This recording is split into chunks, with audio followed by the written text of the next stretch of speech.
annoyingly invite everyone. Oh. So we'll see if it drives our viewers down. Probably will, but I think I'm down with just not annoying the living crap out of everybody we know.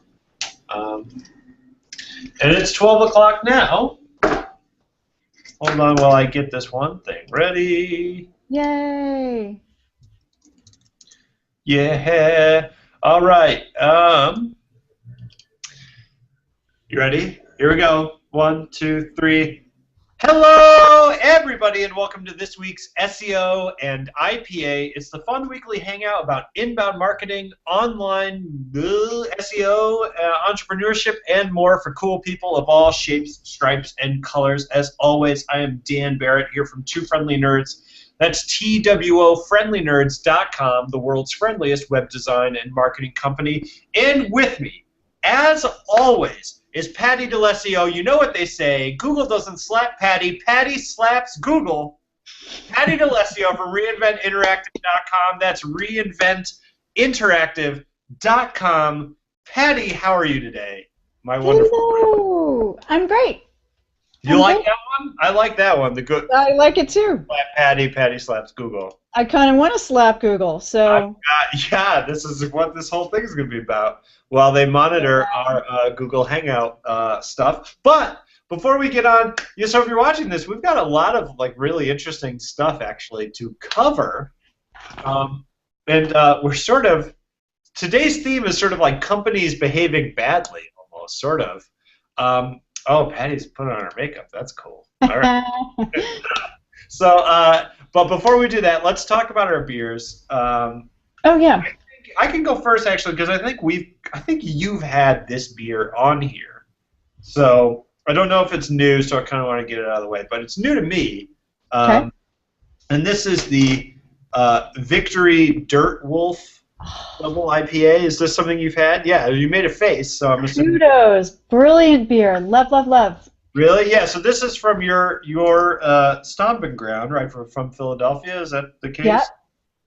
And I'm trying to get out my stupid little can opener thing. Are you one of these people that can open beers with my teeth? And lighters? And are you this person? No. You know what? I come prepared to most stuff, so I have a wine key on me at all times usually. This kind of gadget. You have a wine key on you at all times? It's a wine key, so... That's not really true. You really have it on you? Well, all right, not on me. With you? They're around, yeah. So... I mean, because I'm always fascinated by this ability. Yeah. And I have, and I always say this because I didn't drink in college, and this is why I never got this skill. And Yes. my brother-in-law, Jay, is like the ultimate kind of dude guy, you know what I mean? The guy dude. And he is just like, oh, it's just leverage, and he can open it with his finger or just with his hopes and dreams, he can just pop it open. And I'm like, and I'm sitting there, like a Sharpie, just doing this for 9 hours and never works. And I don't get it. Anyway, so Dirt Wolf, let's try this. I'm excited. Have you not had it? Oh my gosh, it's phenomenal. Yeah, right? Yeah. It is really good. It's terrific. It's relatively new. They sell them in the 4-packs. That's the rule of the 4-pack, right? That it makes it cool if it's in a 4-pack? Is that? It makes it better, right? Yeah, it makes it better. Okay, you like it?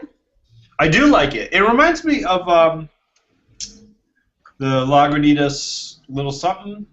Sort of really. Well, Lagunitas sucks, I think, too. That's the one that's. Yeah. I think it's a double IPA, that one, right? It's got a high. I don't know. A lot of their beers have high alcohol. What's the alcohol in that one? I think it's high. 8.7. 8.7. Yeah. So, yeah. But that's really good. I mean, we're a sucker for IPAs on this show. That's definitely the case.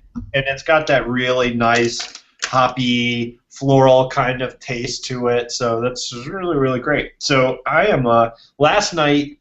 Behind my house, we got a backyard, and then there's actually a field behind our yard. Owned by these farmers. They don't build anything. It's just tall grass or whatever. And so in the summer, we get tons of fireflies, like hundreds of fireflies sort of come over the thing. And so last night we were on the deck kind of just watching the fireflies come out, and I was like drinking a beer, and I was like, this is like the best summer thing, you know? So Yeah. this is like a really good kind of, I should have had this one then. I had the Apra Hop, which is also great. But, Yeah. I was watching you on social media waxing poetic about the fireflies. You were. It's beautiful. It gets to you after a while. I like these sort of like natural, beautiful things. You know what I mean? It's like very cool. But yeah, that was a great moment. All right. I love that. Thanks for sharing. Yeah, no problem. What do you have for us this week? Here's what I have. It's a very large bottle. Let me see here. So this is Rogue Farms 7-hop IPA. So the deal here is that there are 7 varieties of hops in this that all come from the same like property or the same farm that is on the Rogue, you know, wherever they harvest it from. So are they from Pennsylvania too, Rogue? Oh, no, Oregon. Oregon. Okay. Oregon. Yeah, Rogue is one of those just awesome brewers. I mean, they've been around for like a really long time. They do this beautiful thing. They're really popular with home brewers. I used to brew back in college and stuff.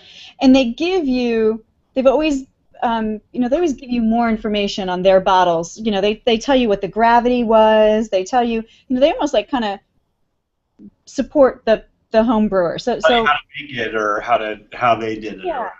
Yeah, it's like a big kind of like nerdy brewing thing. But anyway, it's beautiful. It's phenomenal. It's a really great IPA. I think it only had like an 85 or something when I looked up the rating. I was surprised. I thought it'd be more than that. But anyway, look, it's gorgeous. Look at the color. Yeah, that is really nice. Phenomenal. The taste is like really good. I just got my hands on this the week before last. I was loading up on tons of good beer for the boat and for some events that we had going on. And which by the way, we should say, you and I were together last week. We were together last week. Yeah, we both were down in Baltimore for the Michael Port mentoring group that we're both in, and got to hang out for a week or so with a lot of cool small business owners, and that was a lot of fun. We didn't get to do a show. It's a little hard. The schedule doesn't really work out. But I had a really good time. We were both a little stressed. A little stressed at the time. We had a moment. We had to have a coffee and a big laugh and a big. Yeah. We did have a moment. That was probably the highlight of the entire thing, was our communal freak-out moment. Where it was so good. I was so glad to have you there, for me personally, and you're just such a good spirit, a good presence. So anyway, I just love you, Dan Barrett. I'm your big fan. I'm good at freaking out because I've had a lot of practice, So it works. There you go.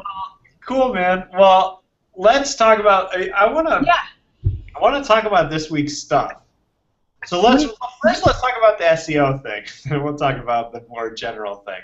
So as always, if you're watching this week, you can get the links to the articles we're going to talk about this week on the event page on Google+, or you can go to twofriendlynerds.com/hangout. Although I'm realizing just now that I didn't post them there. Them there for you guys right now. Or actually, just go to the event page. I'll put them up in a little bit.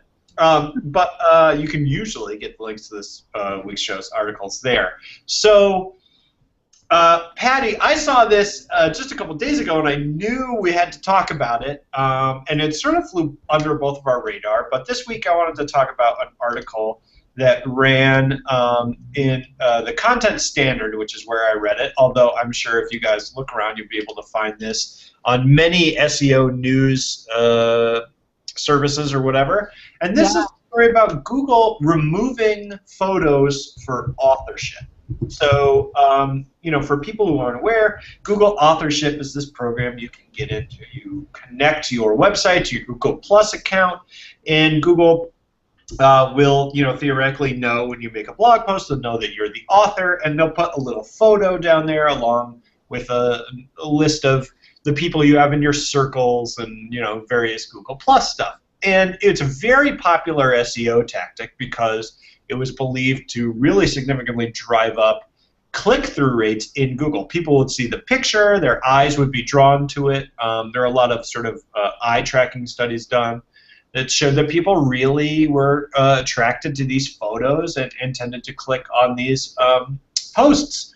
But Google removed that. So Google authorship is still there, but it's instead of a photo, it's a very small byline under the title and a link to your Google Plus profile, but no list of people that have you in their circles. So that's what happened. Google, came out with authorship, then they revamped it, and people are pretty upset about it. So let's kind of dig into that, what that means, and why people are upset. So Patty, what was your reaction? I think I texted you. I texted this to you today, right? Was that the first you had heard about it? Because this just happened, really.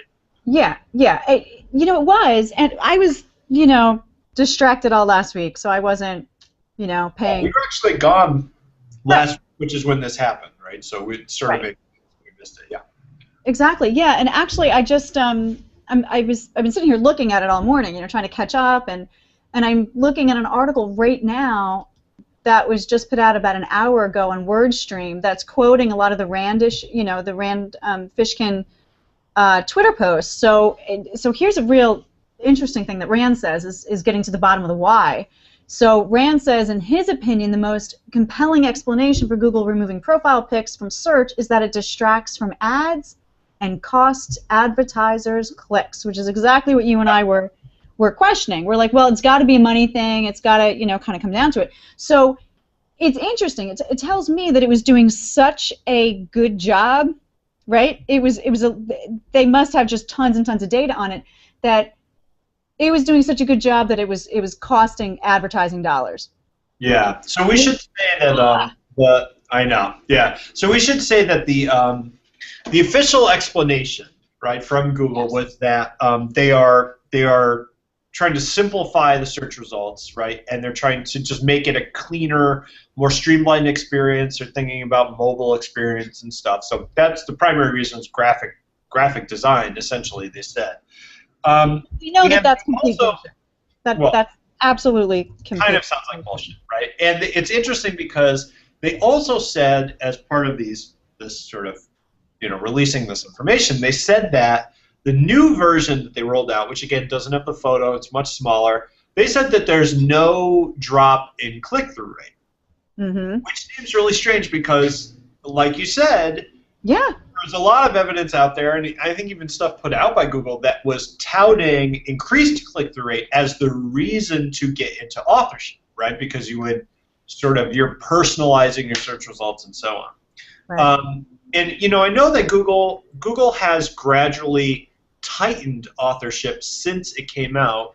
For example, even if you have an authorship set up, it doesn't mean that your picture will automatically display. And in fact, they really tightened up like who it would display for, what kinds of content it would display for. Right. It wasn't an automatic thing by any means, but it seems like they're really tightening up about it. And you're exactly right. We talked about this, and Google makes its money by selling ads. Yes. And the question is, of course, the reason they sell so many ads is because the Google product is so good. The search product is so great, and it's so, they're relevant. Yes. Yeah, relevant, and they're great. So at what point do the two, having this amazing search product and having this really valuable ad product, when do they start to compete with each other, right? And I guess the decision that they might have made, and we don't know this for a fact, but the decision they might have made is that authorship really doesn't benefit the user, it just benefits the person writing the content. And so that's okay to remove. But again, it's very frustrating because it really was great, and it's something that, I don't know about you, Patty, but I've been telling my clients to do for a long time now, ever since authorship came out. Well, and it kind of puts into question, what is Google going to remove from the whole schema.org, beyond authorship? So all those other abilities to add those rich snippets and that detail. And I was going to share my screen, that line that they're trying to make the search results sort of cleaner and less. Can I show something? This is our favorite. This is our favorite search result example to talk about, which is Prince. Yeah. Right. So if I look at Prince music, I'm getting all kinds of stuff here. I can play tracks directly from this. I've got you know, the Wikipedia. We've got awesome early 80s prints here. I mean, the fact that Google doesn't want, you know, wants to pull images and make things less, you know, more clean and less distracting, you know, I can't help but call, you know, bullshit on that. That just seems absolutely ridiculous. The fact that it's pulling away and distracting from, you know, advertising money seems completely real. Like, it was doing such a good job. And you and I, we've talked about this before too, is if you had, you know, an authorship tag with that image in third position in SERP, it was performing better and getting more clicks than first position. So it really was, you know, a really great tool. I recommend it to all my clients like you do because, you know, especially those that are blogging and guest blogging or, you know, writing articles and publishing articles across the web, because I think it really helps with branding. It really helps with name and face recognition. You start trusting those images and the whole proliferation. So anyway, I'm upset. I'm going to slap Google. Yeah. Well, you know, you raised actually a really interesting point, right? Which is, you mentioned schema, and so for people who just if you don't know what schema means, schema.org is one type of microdata, which is basically a way you can code your website that tells Google what type of information it is, and it's responsible for the stuff that Patty just showed, where you get songs in Google, or you might get a recipe in Google, or you get an image in Google, or events, stars, you know, stuff like that. And so, you know, microdata is a really great way of increasing click-through, right? It gives Google more information. They display cool stars or whatever on your listing. People tend to be attracted to it. Mm-hmm. But of course, authorship is really just a type of microdata, really. Yeah. At least in terms of functionality, right? And so it's really interesting to think, like, okay, you know, we've been trending towards, and this is what everyone always says, right? Like, more and more information in Google, more and more information in Google without having to click through. Like, I can get business directions without ever leaving Google, right? I can get your phone number without ever leaving. Without clicking. Yeah, you don't even have to click. Yeah. Yeah, so it's like, it's interesting to think about, you know, what types then of microdata are going to be more problematic for their ad revenue model, right? Yeah. Because you're absolutely right that it does, you know, if you're looking at the search results, you're not looking at that sort of, you know, that piece where the ads go, right? So that's a really interesting topic, and I kind of want to flip it now and talk about another company behaving badly. And we're actually doing 2 articles today. I kind of like this, doing multiple. Yeah. Right. This is the format we're building towards. Anyway, so this week, let me open up this article. This article I saw in the Atlantic, and this was a news story that was running around last week, and this was about Facebook's secret mood experiments.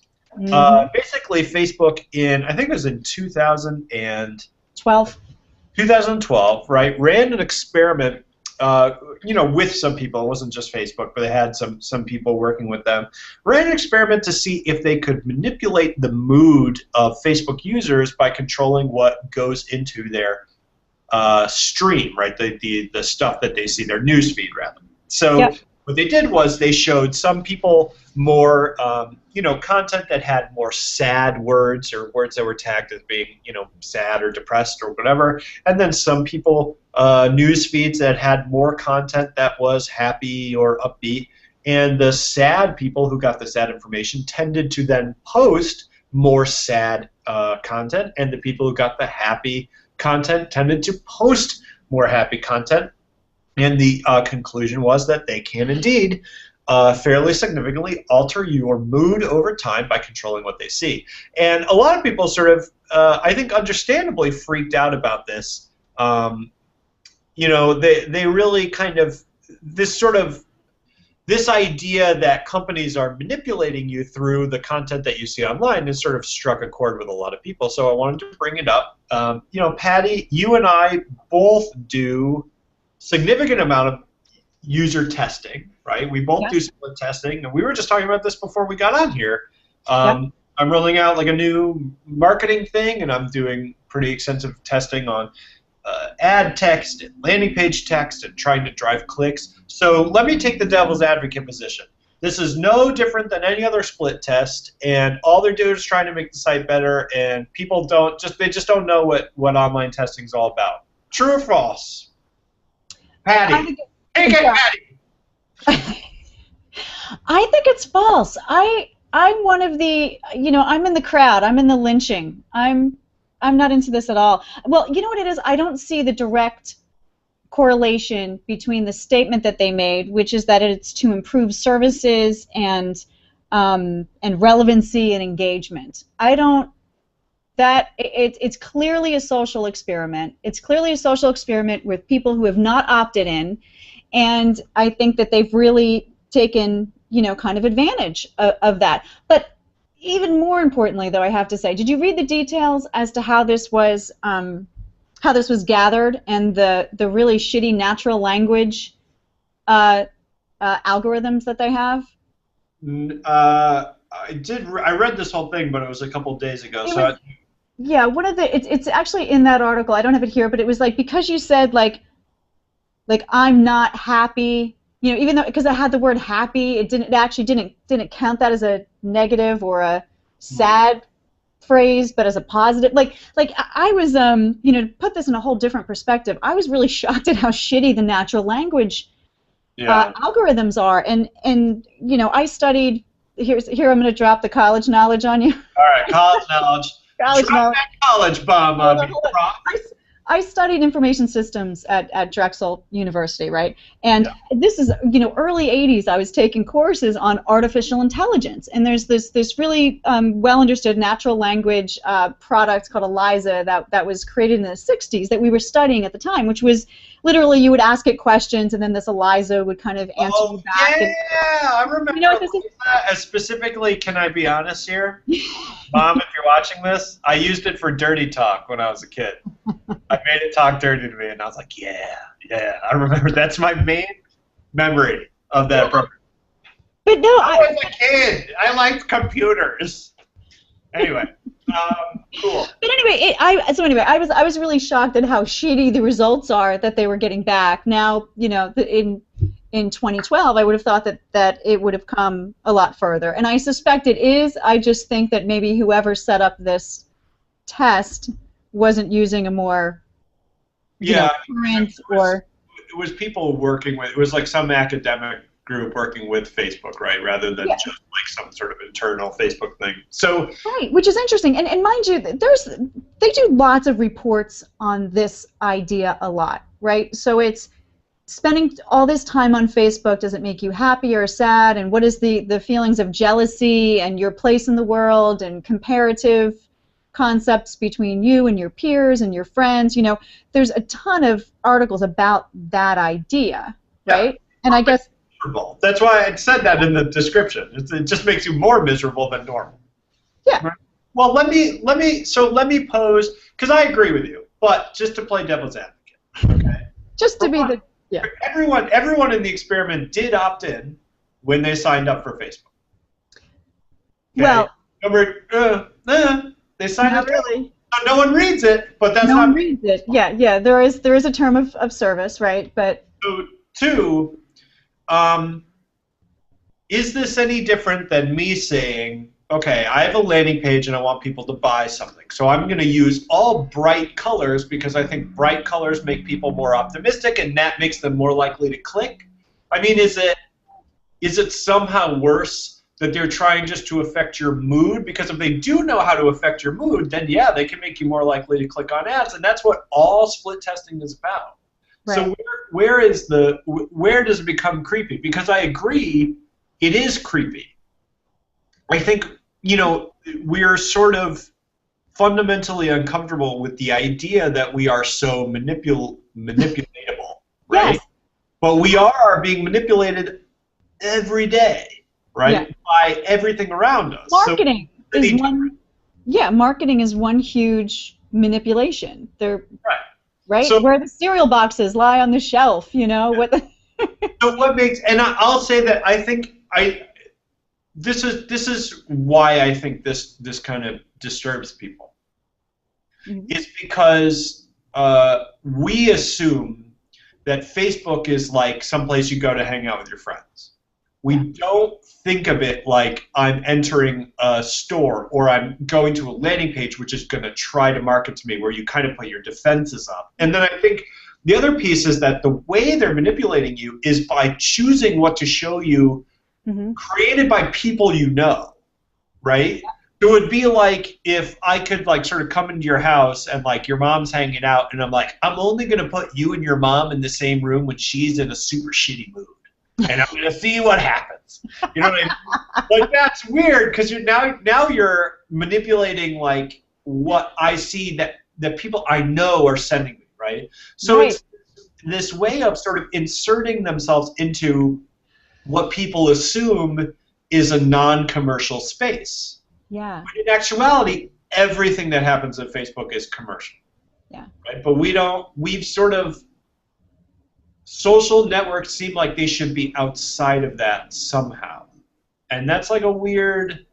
Well, and you feel, I think you feel that you have more control than you do, right? You choose who to friend, who to share, what to post, what to say, what to react to, what to like, what to thumbs up. You know, it almost feels like it's your control, right? And we all hear whether you should put pictures of your kids on Facebook or not. I'm going to see what you're going to do with your pictures of the baby. You going to put them on Facebook? I'm not going to be that guy, I don't think. I mean, so... no, I thought you were going to be daddy blogger. Nah, I don't think so. No? Okay. So, you know, I struggle all the time with, like, how much to put online.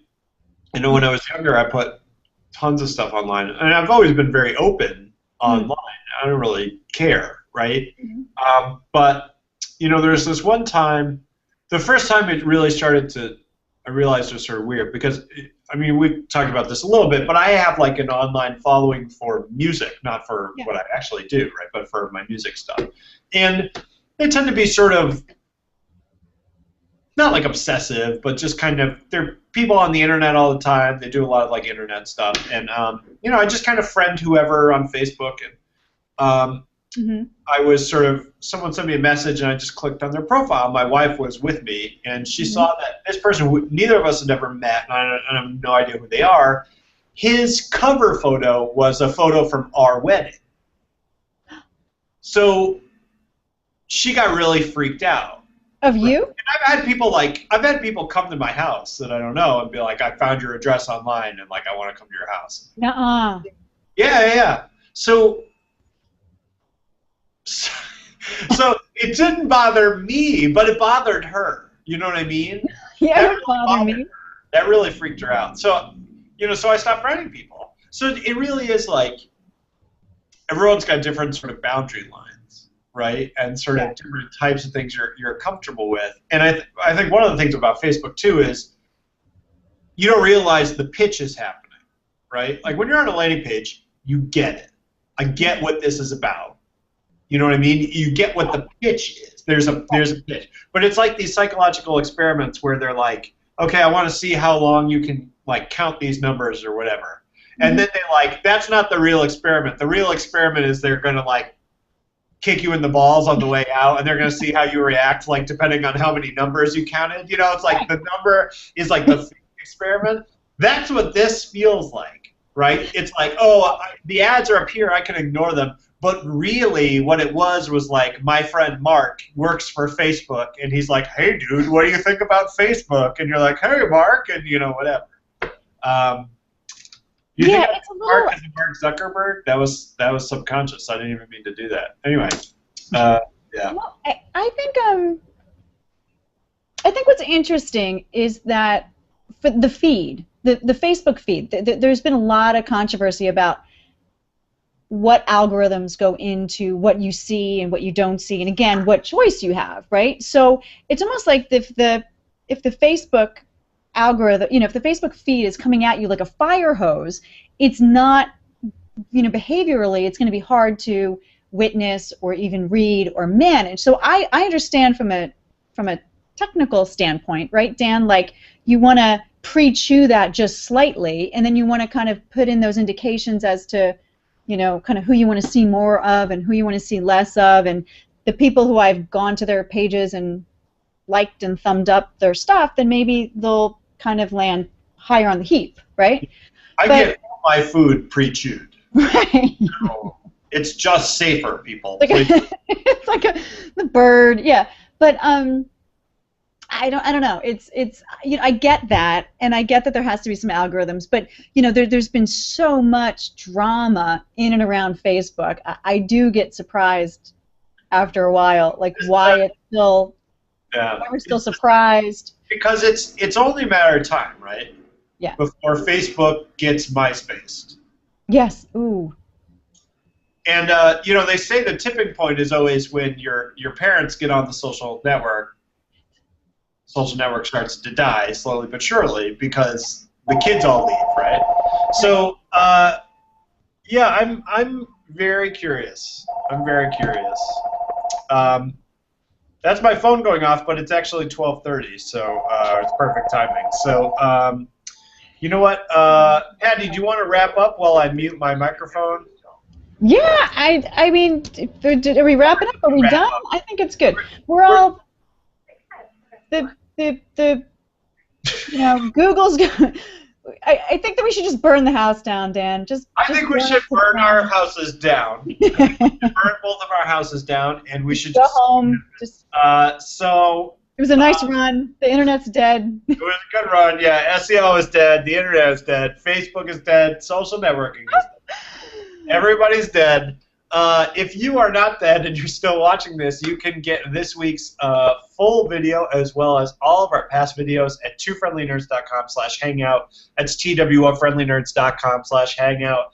Patty, thank you so much. Patty DeLucio from Reinvent Interactive. As always, the smartest person I know. And so I appreciate the talk as always. Thank you guys, Dan Barrett from twofriendlynerds.com. Yeah, cheers. Optimize responsibly. Optimize responsibly. Bango, there you go. Get Happy 4th of July. Yeah, happy 4th, everybody. Have a fun and safe weekend, and we will see you guys back here Wednesday, noon Eastern Standard Time, same place, for next week's SEO and IPA. All right, guys. See you soon. Optimize responsibly. Talk to you. Thank you.